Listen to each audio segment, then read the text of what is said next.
Just going to read two verses that I really love before we start here. This is Canto 1, Chapter 1.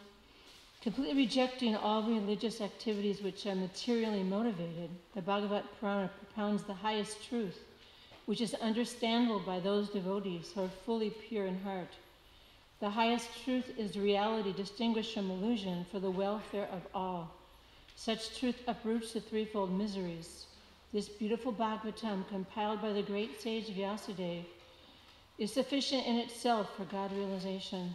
What is the need of any other scripture? As soon as one attentively and submissively hears the message of Bhagavatam, by this culture of knowledge, the Supreme Lord is established within his heart. Yes.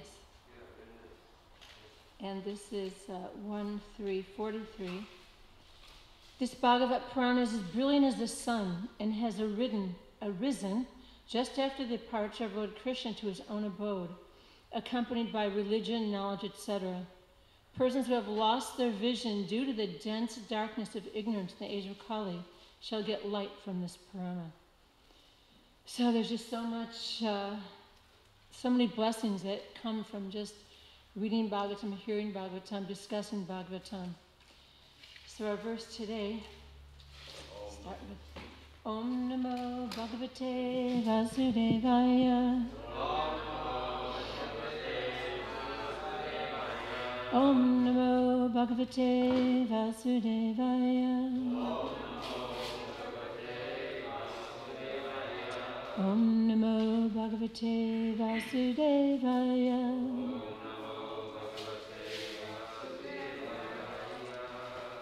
So reading from Srimad Bhagavatam, Canto 1, Chapter 10, verse, Text 6. Nadhayo Vadhaya Klesha Daiva Bhutatma Hetava Ajata Shatras Abhavan Jantunam Ragnikar Hishit Nadhayo Vyadhaya Klesha Daiva Bhutatma Hetava Ajata Shatrava Bhavan Jantunam Ragni Hakar Hichit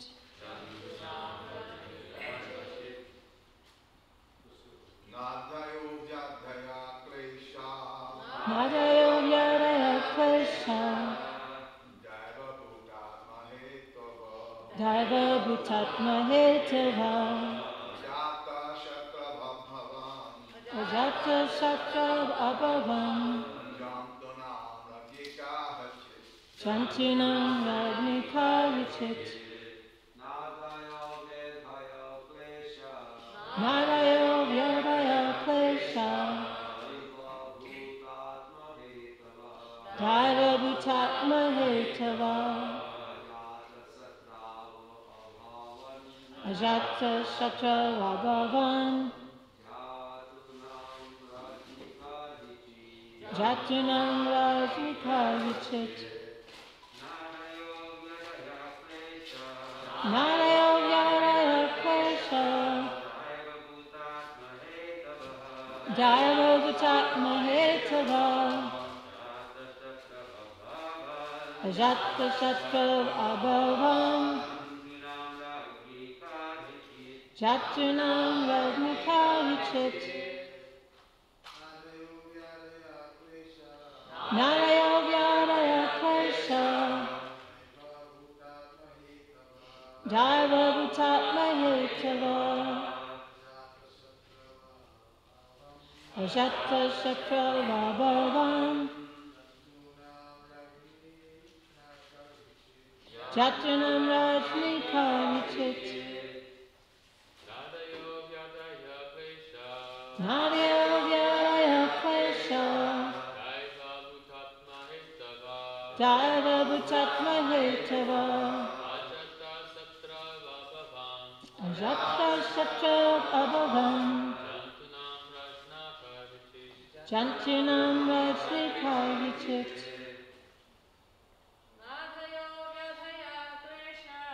Narayo Vyalaya Klesha Taiva Bhutatma Hetava Ajata Shatra Abhavan Chatunam Rabnika Vichit Narayo Vyalaya Klesha Daiva Bhutatma Hetava Ajata Shatra Abhavan Jatunam Rabnika Vichit. Na, never. Adaya, anxieties. Vyadhaya, diseases. Klesha, trouble due to excessive heat and cold. Daiva Bhuta Atma, all due to the body. Supernatural power and other living beings. Hetava, due to the cause of. Ajata Shatra, unto one who has no enemy. Abhavan, happened. Jantunam, of the living beings. Rajni, unto the king. Kahichit, at any time. Translation by Srila Prabhupada. Because of the kings having no enemy, the living beings were not at any time disturbed by mental agonies, diseases, or excessive heat or cold. Repeat. Because of the kings having no enemy, the living beings were not at any time disturbed by mental agonies, diseases, or excessive heat or cold.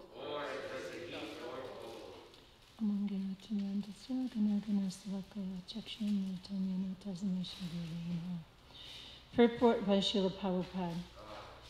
To be non-violent to human beings and to be a killer or enemy of the poor animals is Satan's philosophy. Prabhupada's amazing how he can just start out and just really sack it right from the very first sentence. In this age, there's enmity towards poor animals, and therefore the poor creatures are always anxious.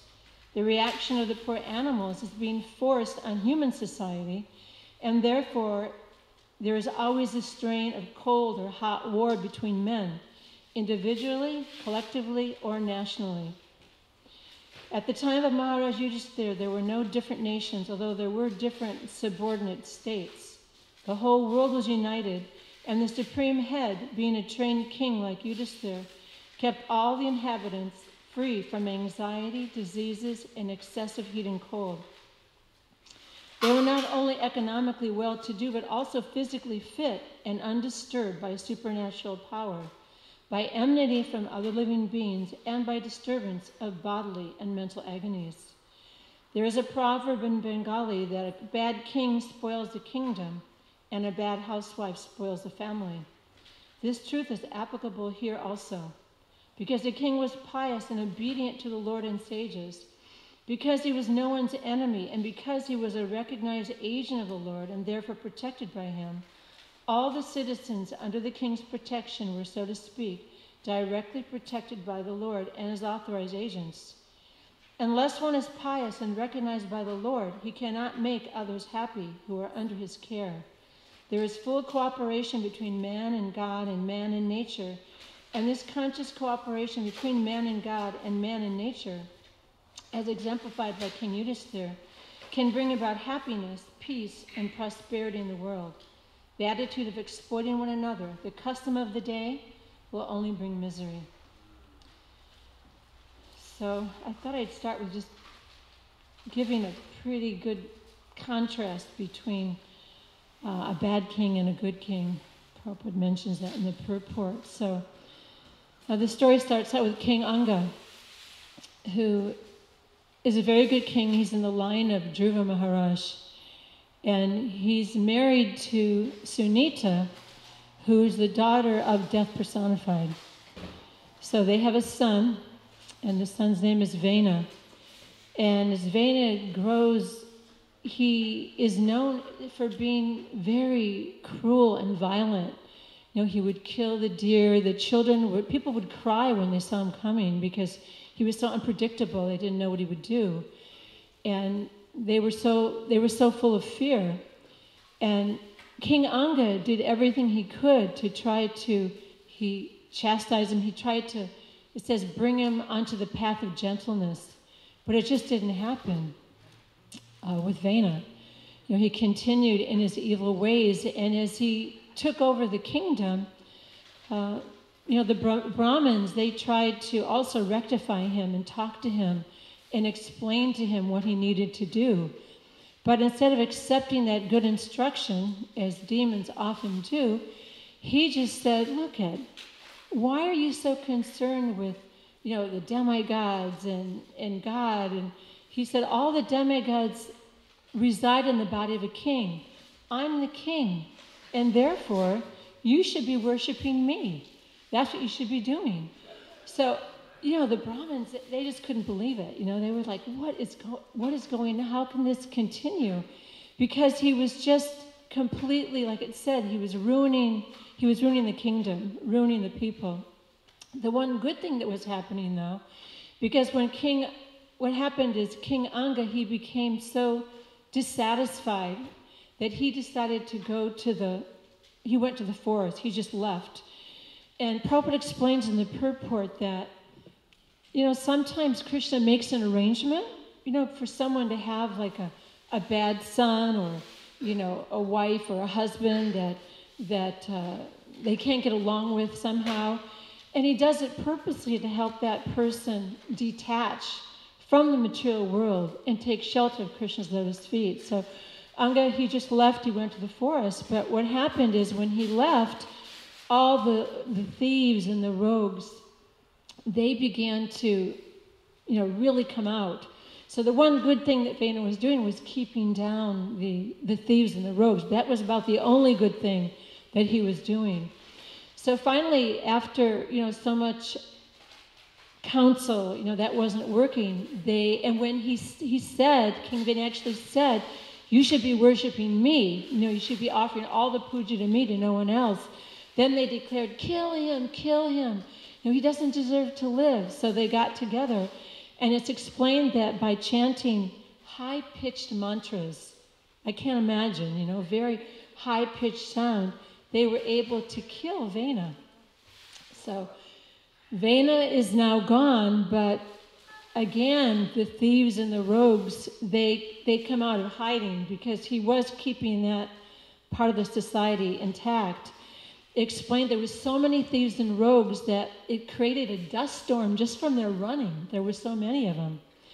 So they didn't know what to do. Now, in the meantime, Sunita, Vena's mother, who was very attached to her son, she tried to preserve his body with, it said, with herbs and mantra. And so the sages, they decided to churn the body. That they figured because this body is in the line of Dhruva Maharaj, and because there's so much piety in the line of Dhruva Maharaj, if they churn the body of the king, that it could have a good result. So they churned the body of the king. First came like a dwarf-like being who became the head of the Nishada race.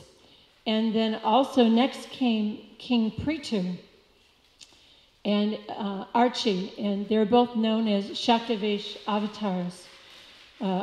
King Prithu, the Supreme Person of Godhead, and ultimately his wife Archie, she was the Shaktavesh avatar of the goddess of fortune. So King Prithu was so pious, and he was so loving to all of his dependents. It said when there's not a good king, people become unregulated and independent. So those are the two words that Prabhupada used to describe when there's no good head. And so just think, regulation is so much a part of a devotee's life that we may just take it for granted. But when life is unregulated, all kinds of things can happen. It causes disease, it causes mental disturbance. So he lived a life and was able to give this to his to all the citizens of being very. He gave them piety. So that's what a good king and good rulers are able to do. They're able to instill in the citizens so many good qualities, qualities of tolerance, quality of forgiveness. And he instilled Varnashram Dharma, so everyone had a place in the kingdom. Everyone knew what their duty was. So, also when Prabhupada talks about, he gives a lecture on this verse, 1973 in Mayapur, and he talks about how these three modes of material nature, how they're so prominent, in the world. Adhyatmic, miseries of the mind and the body, which we all experience pretty regularly. And Adi Baudik, said everything can be going pretty well, but then all of a sudden, someone gives you a hard time, someone in your family, or, you have a problem with a friend, or just somebody out of the blue just comes and insults you or attacks you. And also Adi Daivik, again, so we see it so much now where King Indra is in charge of water, but there can be too little of water, which is a big problem in so many places. But then the other places like New Orleans, they've experienced their share of way too much water, so much flooding, or earthquakes, or, excessive heat and cold. We're lucky that we have a few cold days here and there, but some places it's just, it's cold all the time. But by superior rule, King Yudhisthira and King Prithu, they were able to alleviate these modes. Krishna says, Daivesha Gunamayi Mamaya Doyatyaya, that this divine energy of mine is very, very difficult to overcome. But one who surrenders unto me can easily cross beyond it. So by instilling in his citizens, King Yudhisthira and King Prithu, and so many kings, King Parikshit or King Ram, they were able to lift this veil of fear from their citizens. If we look at Maharaj Parikshit also, Maharaj Parikshit, who was a great king, but he was cursed by a Brahmin boy because he, in his impatience, he garlanded the son of a Brahmin with a snake. And it explains that he was cursed to die in 7 days, but because of his tejas, because of his spiritual power, that he was able to take away the curse. But he didn't, because he saw it as a plan of the Lord. And we see this theme repeated also throughout the Bhagavatam, that different personalities are cursed, but they accept the curse, just like Chitraketu, when he sees Lord Shiva and Parvati was sitting on Lord Shiva's lap, and Chitraketu, he looks and he sees this, and he starts to laugh. There's a lot of sages that are gathered, and so when he sees Parvati on Shiva's lap, he's like, "What is this?" And he laughs. And Lord Shiva, he doesn't care at all, but Parvati, she's offended, and she curses him to become a demon. And again, it says that Chitraketu, he's able to take away this curse, but again, he doesn't. He sees it as the supreme will of the Lord. Unlike Daksha, who also, the thing is, we see that with some of these personalities, like Vena, their undoing is that they offend great personalities. And when you offend a great personality, you just incur so much unfortunate activity will come to you. So this, with Vena, ended up in his death. And, we have to be so careful ourselves not to be offensive, to be very careful. So, Daksha in that particular situation, when he offended Lord Shiva, and then everyone starts cursing and counter-cursing, but great souls like King Prithu and King Yudhisthira, they were able to accept the offense, but also they were able to forgive, not take that offense. And Prabhupada does say in Krishna book that a devotee's most important quality is quality of forgiveness. So there's so many qualities of a devotee. When I read that, I was really struck by it, because for it to be the most important quality, but you can imagine how stuck we get sometimes when something happens. Maybe we're offended, or even something happens and we can't understand why it happens. Sometimes we even get mad at Krishna for a certain event that takes place in our life. But this attitude of forgiveness and this attitude of accepting whatever Krishna gives makes us be able to transcend, in so many ways, transcend the modes of material nature, which is what we're trying to do. Prabhupada also talks about how all the different species of life, he gives particular example, like, Radha and Krishna and the cows and the cowherd boys and everyone, that they were all able to cooperate. And this cooperation brought about the mood of Vrindavan.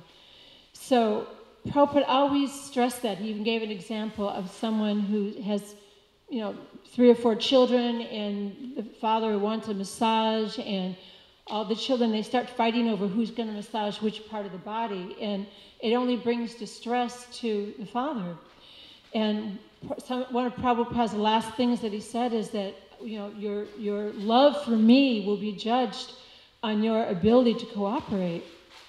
So that's something that, we can, I know for myself, I can get better at, that we can all get better at, that idea of learning how to cooperate, within our community, and how to bring the best out of ourselves. Sometimes we might really, I remember that during the month of Purushottam and the month of Kartik, sometimes because I work in the pujari room and I get the flowers for the deities, if all of a sudden there's no one to do the artik, sometimes like, oh, can you do it? So I'll do it. So I thought, well, maybe I'll get to do it during the month of Purushottam, the month of Kartik, but no way, it didn't happen, Everybody's really attached to their service because it's multiplied so many times. So I thought, gosh, like right after that, I substituted. As soon as the month of Kartik was over, somebody asked me to substitute.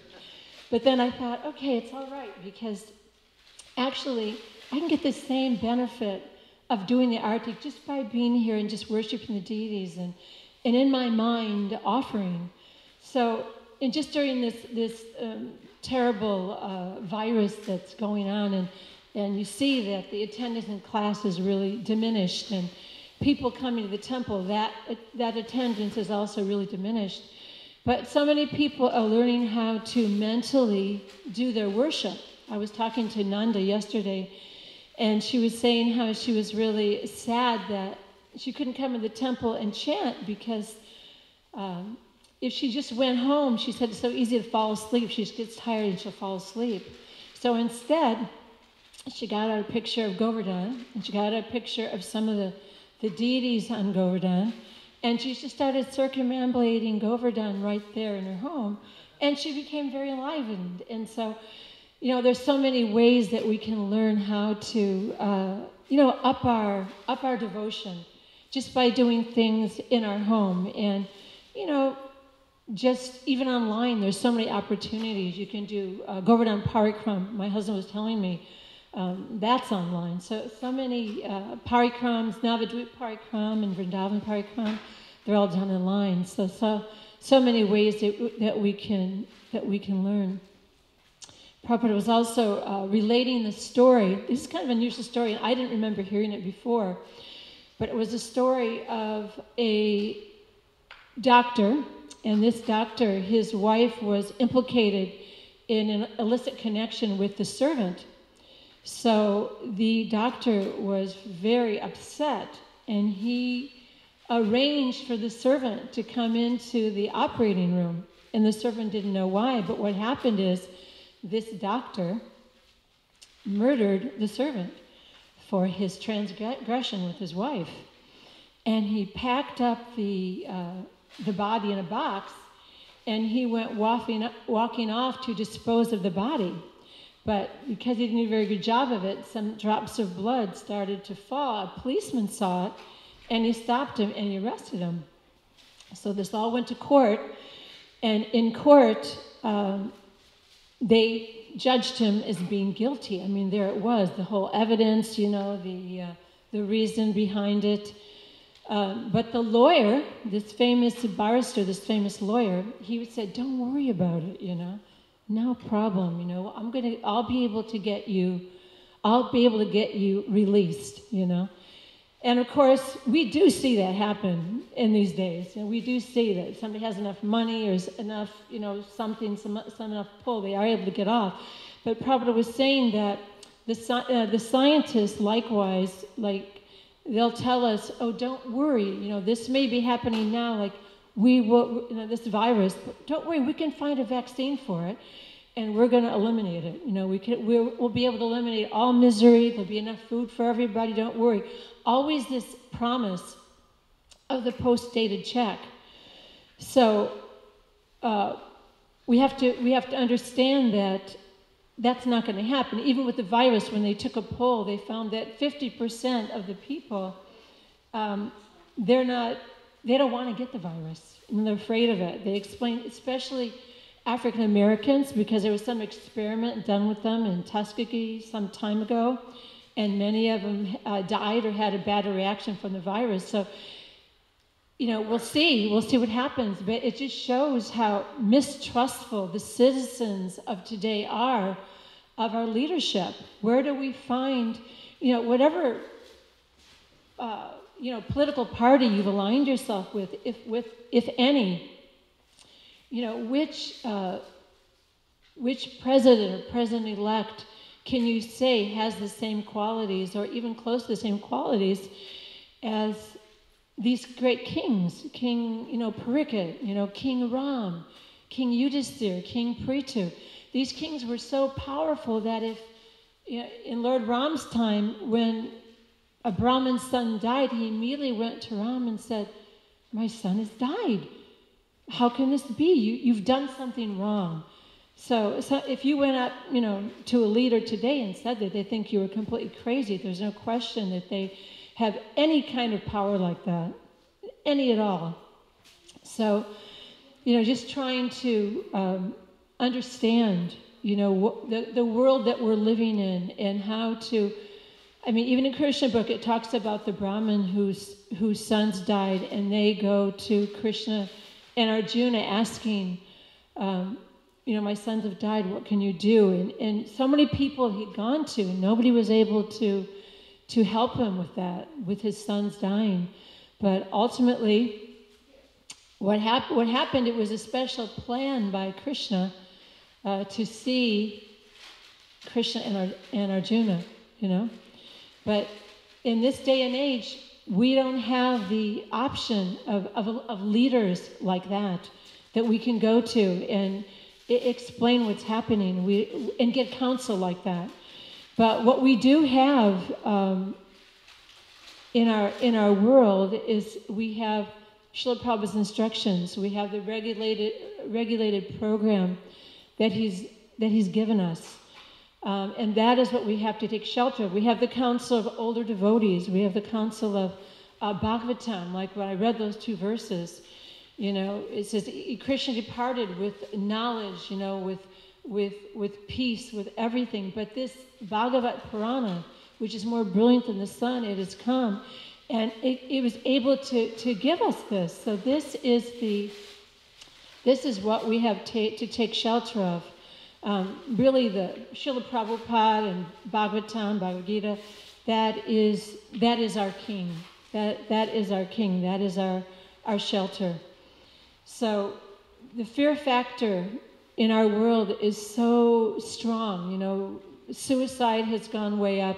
Divorce has gone way up. That people are so fearful. I was reading this one quote. Let's see if I can find it. about the need of the spirit soul. Let me just read this. Prabhupada says, the need of the spirit soul is that he wants to get out of a limited sphere of material bondage and fulfill his desire for complete freedom. So we all want that freedom. It's just that people, they don't really know what it means to be free. Prabhupada called our four regular principles the regular principles of freedom. But if you say that to most people, they're going to think it's the opposite. What? You can't drink? What? You can't take drugs? What? You can't have sex? But these are the regular principles of freedom. He wants to get out of the covered walls of the greater universe. He wants to see the free light and the spirit of the Supreme Person of Godhead. There is a dormant affection for God in everyone, and is not manifested through the gross body and forms perverted affection for gross and subtle matter. Therefore, we have to engage ourselves in occupational activities to evoke our divine consciousness. This is possible only by hearing and chanting the divine activities of the Lord. There was also King Prithu.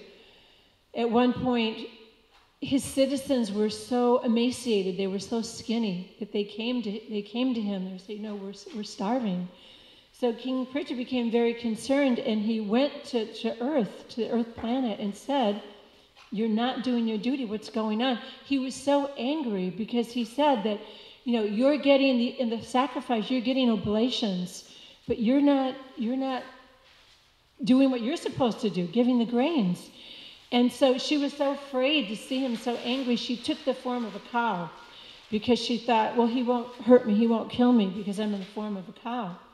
But he actually chased her. And finally, the Earth planet explained that because the grains and everything that all the plants, all the food, it wasn't being offered in proper sacrifice, it wasn't being offered to the Lord, that she was withholding the grains. She was withholding it. So again, we see that the scientists have their plan, which is very doubtful plan, how they increase grains, but we all know about GMO, these genetic modified organisms that they use to increase the supply, but also it does so many things, negative things to our body. But here, the Earth explained that the reason she was withholding the grains is because of impious activities on the part of the citizens. And Prabhupada says, everyone talks about a overpopulation, but he said that is not the problem. All these problems can be solved by devotional activities, by occupational activities, by varnashram dharma, by the chanting. I forgot to bring one other quote that I had. I was so happy to find it, because on my Kindle I have Prabhupada lectures, so I'm just constantly reading through Prabhupada lectures. And I found where Prabhupada was talking about sound vibration and saying that every sound goes around the world 7 times. So as we chant our rounds, you may think I'm not doing much, especially, people who are used to going out and distributing books, going out on Harinams, going to so many places to help, going to the colleges to help to preach to the people. But just by sincerely chanting Hare Krishna, you're actually changing the planet. Prabhupada said once that there would be no greenery on this planet right now, if it wasn't for the chanting of Hare Krishna. So this is our duty. There's so much misunderstanding, like when Prabhupada went to see the Russian professor, Dr. Kotovsky, and Dr. Kotovsky, after listening to Prabhupada, said, Swamiji, there's no life after death. That's it. He just completely dismissed it. And Prabhupada said that's what people do because their lives are so miserable. With Adhyatmic, Adhibautic, Adhidaivik, and birth, death, disease, and old age, they're so miserable that they're like an ostrich. If an ostrich is afraid of something, what does he do? He puts his head in the ground. He doesn't want to see, he just closes his eyes. So he said that's what people do now too. They don't want to think about it. They don't want to think about after death. Even though people are dying all around him, especially now, I forget how many thousands of people died just yesterday. It was one of the highest rates of death. Over 200,000, yeah. That's what I thought. Well, it's just like unbelievable, incredible. But still people want to deny it. They don't want to wear their mask, they don't want to social distance. And just like this Mayor Giuliani, now he's in the hospital getting treatment for COVID because he wasn't able to follow simple rules and regulations. So Prabhupada has given us these beautiful rules and regulations for us to follow. And, he says just by getting up early, bathing, chanting, he even mentioned evacuating early. He said that we would become peaceful just from that. So we're so fortunate to have all of these personalities, all of their incredible examples. When Prithu was enthroned, I thought this was amazing. When Prithu was enthroned on his coronation day, many of the demigods were there to give him gifts. So it says Lord Brahma gave him a protective garment made of spiritual knowledge. I can't even imagine that, but that's what he got. He also got a transcendental necklace from Goddess Saraswati. He got the Sudarshan disc from Lord Vishnu, although it wasn't exactly the same as the one Krishna uses. The predominating deity of Burloka gave Prithu slippers full of mystic power. Just put on the slippers, and there you go, And the moon gave King Prithu horses made of nectar. Again, way beyond my comprehension. And they were all glorifying Prithu with prayers. Just when he appeared, but what did King Prithu say? He'd say, Don't glorify me now. I haven't even done anything. He goes, wait until there's something to glorify. So the qualities of a Vedic leader: selflessness, tolerance, impartiality. He's the maintainer. He's the chastiser, the protector. He's humble. All of these qualities are able to protect the citizens, and we're able to also, emulate them to the best of our ability. So today's also the appearance or disappearance of Narhari Shankar. Disappearance. Even though Prabhupada says there's not really any difference between the appearance and disappearance. So I'm just going to read something about that I thought was really, really amazing. Narhari Shankar, he was the brother of Mukunda, and Mukunda's son. What was Mukunda's son's name? Raghunandan. Oh, Raghunandan, right. So he was the one that offered prasadam to the deities in his father's absence, and when he saw that the prasadam was still there, he was like, eat it, you have to eat it. My father said I was supposed to give it to you, you have to eat it. So because of his sincerity, the deities actually ate it. When Mukunda came home, he's like, where's the prasadam? His son was like, well, they ate it. And you told me to give it to them, and they ate it. And Mukunda was like, what? So he actually hid, and then once he actually experienced that, that's what was happening. So Narhari Shankar belonged to a family that was the pride of the Vaishnavas. Said by their influence, everyone in Srikhanda, their town, became Vaishnavas. Entire village turned into a branch of the desire tree of love of God.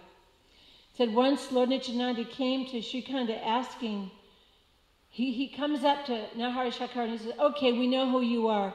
Where's the honey? Because in Braja Leela, Narhari serves Lord Shamasundar as Madhumati, a prana saki who supplies mouth-watering honey for Radha Damodar. So, very special, and Madhumati is following in the line of being super sweet. And Narhari Shankar, he's glorified in Bhaktivinoda's prayer when we sing in the Artik. Kibanara Hariyadi Kari Shamara Dulaya. So he takes his shamra and he's constantly offering to Lord Chaitanya. So those are some of the points that I wanted to make. If anybody has any questions or comments? Okay. Okay, nice. I have a question. Yes. Thank you for the nice class. So if what Anga did, if something happened to our Hare Krishna movement, the man should just walk out, leave the son. You would ask that question. Okay, so. I'm just curious. Well, I think because he felt that King Anga, it's explained that he did everything he could. He chastised his son. He tried to teach him. He tried to bring him to the path of gentleness. But when he couldn't do it, he was unable to do it, then he walked off. Obviously, you do everything you can. And I'm sure that he consulted with the Brahmins, too, because that's what kings do. And so when we're in a situation and we're unsure of what to do, that is what we do. We consult with, senior devotees, brahmanas, people that we trust to get their input. And then if we make a decision, then it's bona fide. So I would just say that. I mean, generally, of course, it's not okay it's not okay for a husband to abandon his family because we've seen that before, just because he doesn't want to take the responsibility of raising the family, because there's a lot of austerity involved, You have to work, you have to, so many distractions, kids they're just playing a lot of work, They're a lot of fun too, but, it's a lot of austerities involved. So if you give up your duty prematurely, then it's not a good result. It's not good karma. And also, I remember a class that was given here. This is many years ago. I was given by a sannyasi. I won't say what his name is. But we were sitting here, and actually I was listening to the class at home. And the sannyasi said, dump your wife, dump your wife, dump your wife. He actually said that. So I was at home, but I just rushed over here. And Ruchira was sitting here too, and I looked at her, and we kind of nodded our heads, and we went up and we sat down, and I said, can we talk with you? He's like, sure, no problem. And I said, Maharaj, really, like, dump your wife, dump your wife, dump your wife. And he said, well, I'm a brahmachari, and I said, no, I don't know. I don't understand that. I said, first of all, this is what I see. I've seen so many men dump their wives, but I didn't see them at becoming a successful sannyas. I saw them taking another wife. And, I said, besides that, when the husband's ready to take sannyas, guess what? Believe it or not, we're devotees. The women are devotees. We'll help them. We'll encourage them to do it if that's what they want to do. So when you just say it like that, dump your wife, dump your wife, dump your wife, it creates like a misunderstanding. And of course, sannyas has to be there. But when someone's ready to take it, even Prabhupada, he said he had a dream so many times of Bhaktisiddhanta calling him to take sannyas that he was like terrified of it. How can I do that? I have my family, but what did Prabhupada do? He stayed with his family. He supported his family until his children were older. And then when the situation became very difficult for him to prosecute his Krishna consciousness, that's when he left. But he also left his family in the care of his older son and in the care of his sister's family. He had that all arranged before he left. So that's the example. So is that a good answer to your question? Very good. Okay. Something I never heard before. One son was only 9. I think Vrindavan Day was only 9. I never heard before. But still, he was, and there was another family, like an aunt and uncle, that were also caring for them. That Satadanna Mahaprabhu, he was a Swami at that time, 1977. Prabhupada already was a little sick before he went to Vrindavan. He was going to Bombay and then. So when he was in Mayapur, after festival, he called Satadanna Swami and he gave a Japa Mala. You heard this story? I never heard. No, I don't think so. I haven't heard it. because we had a sannyas college, and one Swami, Bhaktivinoda Swami, he's a son, no, how do you say, brother-in-law of Sadhana Maharaj. I mean Sadhana Prabhu. So he narrated this story that Prabhupada called Sadhana Swami. He said, take this Japamala, I chanted this, give to my wife, and tell her I'm requesting her to chant, and she will go back home, back to garden. Oh wow! I prayed. I never heard that. It was so nice, so nice, kind, yeah. compassionate. It was like, yes. By the way, just to let the world know, the ISKCON Sannyas Ministry, I'm also a member of it, that's why. ISKCON Sannyas Ministry has the rules that you have to have an approval letter from your wife before you even apply. Wow, times have changed. Very nice. The one word here, klesha, this appears so many places, that kleshagni sulabha moksha laguta krit sudurabha. In the beginning of the Bhakti Sindhu, this is the first thing mentioned, that when one takes a bhakti, then these things are extinguished. Klesha. Oh, wow. And where is that? In the word. Where is it? It's in your verse Oh, it's in the verse. So, anyway, That was nice. Shesha Klesha, Sanklesha, the song. Nice. Yeah, I think that to say dump your wife is just It's a little harsh, right? Strong language. It is. But I think if they say, if you have an inclination or you want to part from householder life, then whether you're a wife or a husband, talk to your spouse and say, maybe we can arrange something where you go live in the men's ashram, I go live in the women's ashram, or vice versa, or rotate. Or If there's no children, right? Yeah, if there's children and one can take care of, then Right. the community can, then okay, or the other, then okay. But yeah, the children, you need to make sure you take care of children. Thank you. I was thinking, one thing is that as far as I know, Prabhupada also arranged Lakshmi later on to give to his family. Yeah. So anyway, so that's that. I thought it's interesting that we understand we're not this body, and we're not this body, but it's interesting to see that how that the body, King Vena's body, was preserved. Yeah. But not just preserved, but by churning his body, King Prithu came. I find that very interesting, because the soul has left, so the body in that sense is dead matter. Right. And so I always found that very, very interesting. It's very unusual. Prabhupada talks about it, and I forget what the word is. There was a word that meant... But in the you see where the mother comes from, Vena's mother. It's not an ordinary lady. She's not a... She is directly connected with Yamaraj, yeah. Their personification. But still... They have these herbs, they can preserve it just fresh, not like... So in other words, the soul is still in there, is that... No, not that soul. It's a new... So from the body, but what I find interesting is the body, which is the soul has left. But she kept. Remember, Sunita kept it alive, kept it preserved. I don't know, alive. Yeah, but so maybe even let's say the body, even the soul just left this second and is gone, and the body is fresh, the fresh body there. But to churn the body, the fresh body, that when the soul has left, I find that.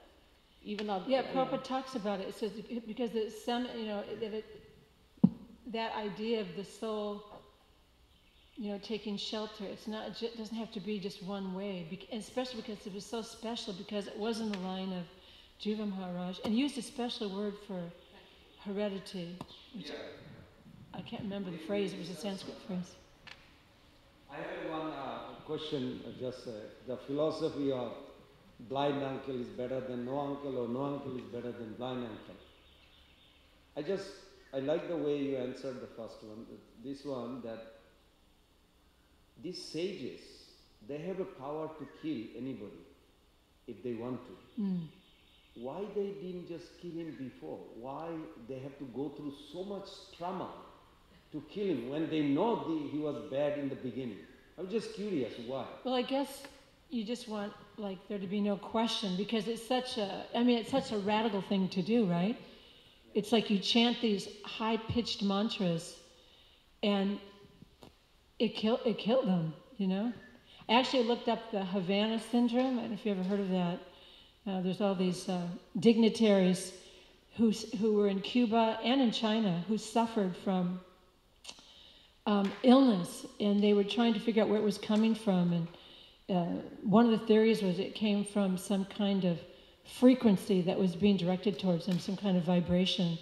So this vibration, it can be very extremely powerful, you know. And I just think that they waited until, there was no question, they waited until he insisted that the Brahmanas offer worship to him. That because all the demigods are in the body of the king, and he was the king, they were being very offensive by worshiping Krishna when they should worship him. That's when they were like, all right, that's it. We've had enough. You're finished, you know? And that's when they went into it. So, you know how that is? Sometimes you want to make a move, but you just wait. It's like the right time. Even, you know, so many circumstances are like that. You're thinking, okay, this is what I'm going to do, but I'm not totally sure. Let's just see. And all of a sudden the timing is right and it happens. That would... In case if he changes or something. What? In case if he changes. Yeah. And it's kind of like no one can criticize either that decision. Like, oh, you killed the king. No, everybody agreed. When the king starts asking for worship that rightfully belongs to Supreme Personal Godhead, then he's not the king. He can't be the king. Sanatana Goswami says that the sound of Krishna swimming in Kaliya, it echoed such a heavy vibration. When he was swimming? Yeah, that it killed millions of Kaliya's family. Everybody was killed. Really? Yeah. I never heard that. Then Kaliya came out. Oh, this is the 8 square mile. This Kaliya rod where Krishna jumped from the tree, it's 8 square mile deep. He had a Jalastamba Bidda. He had a palace. He used to have a whole family dynasty live there. Wow. They all got killed. Where was that? It's from Krishna book. Is it Krishna book? It's in the commentary of Sanatana Goswami. Yeah, Oh, Kaliya. okay. Commentary. Yeah. Okay. All right, interesting. There's so, I mean, gosh, you could read Krishna book every day, and then every day it would be like, you could, something new pops out, you know. It's amazing, transcendental literature, how that happens, you know. Like, well, I read it, and you read it again, like, wow, I never read this before. And you read it again and again. Something new comes out. Read Krishna book every day, everybody. Haribol.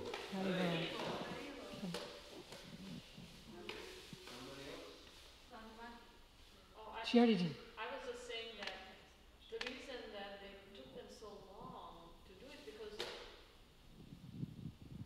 the reason it took them for so long to kill him is because they were really trying all different ways to bring him around. Yeah. So they tried this, they tried that, they tried this, and like you said, then eventually when they said to worship, he said to worship him.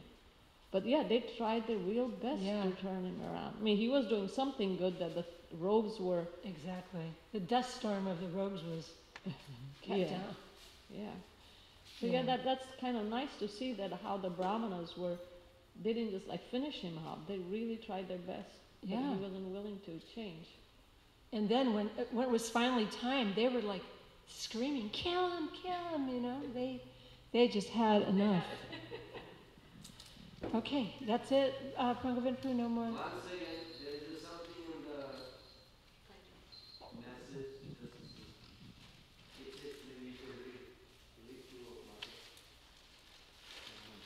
So, the bottom, Gopapatni. Yeah. So, Gopapatni says, thank you, Mother Sukhada, for your enlightening class. You're like a transcendental cheerleader. They help us all progress in our spiritual life because of your personal caring and consideration. I'll tell you a story about Gopapatni. I love this story. It was a Christmas marathon, right? And she's a book distributor all the way, but she hadn't gone out in a long time. So she was going to go out. She was going out to Walmart, and she was praying Lord Nityananda, when I go out there, you have to be there. I can't go out unless you are there. So when she finally went out and she got behind the book table, immediately somebody came out, gave $100, took a bunch of books, and that was her sign. She knew that Lord Nityananda was there. So now I have a new prayer before I go out. Thank you. okay. So Hare Krishna, thank you. Maybe that was John Ashan's secret in New York City.